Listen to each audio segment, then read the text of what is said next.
Good morning आमार भिडियोटा निये आमी एसेछि देखुन पेछने बैकग्राउंडे एक गान शुनते पाच्छेन जे गानटा आमार छोटो भाइयेर बউ गेयेछे छटेर गान। तो ये छटेरই जे ठेकुয়া प्रसाद आमरा सबाई खेते खूब भालोबासि सेटा आमी बानाচ্ছি आपनादेर संगे आमी शेयर करছি। देखुन आमी किभाबे बानिয়েছি।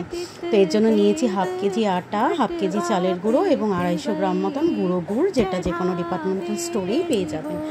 और एर मध्य आमी दिए देबो घिয়ের ময়ন और संगे एर मध्य किछु ड्राई फ्रुट्स जेरकम विशेष करे शुकनो नारकेल बा ड्राई डेट्स किशमिश एगुलो दिले भालो हय। तो एगुलो आमार काछे सेई मुहूर्ते छिलो ना देखे आमी ड्राई नारकेलटा छिलो एटाई दिएछि এবং संगे बेश 1 চামচ मतन मौरी। এই মৌরির ফ্লেভারটা খুবই ভালো লাগে। আর আরেকটা কথা বলে দিচ্ছি যে চালের গুঁড়ের বদলে এই জায়গায় সুজিটাও ইউজ করতে পারেন, যেটাও খুব ভালো হয়। তো যেটা আপনার হাতের কাছে থাকবে সেটাই আটার সঙ্গে সুজি বা চালের গুঁড়ো দুটোর মধ্যে একটা ইউজ করে তৈরি করে নেবেন। তো তারপরে দেখুন আমি ডোটা শক্ত করে দুধ দিয়ে মেখেছি, মেখে এটাকে আমি একটা পাতার আকারে তৈরি করে নেব। আর এই শেপটা দেওয়ার জন্য এই ঠেকুয়াটা দেখতেও যেমন সুন্দর হবে, ভাজলে পরে ক্রিস্পিনেসটাও বেশি হবে।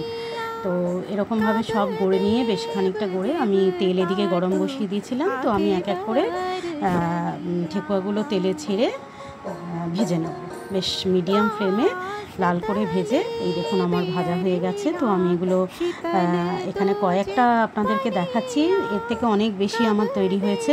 তো কত কম সময়ে খুব সাধারণ ইনগ্রেডিয়েন্টস দিয়ে এই মানে আমাদের অতি প্রিয় ঠেকুয়া আমরা তৈরি করে নিতে পারি।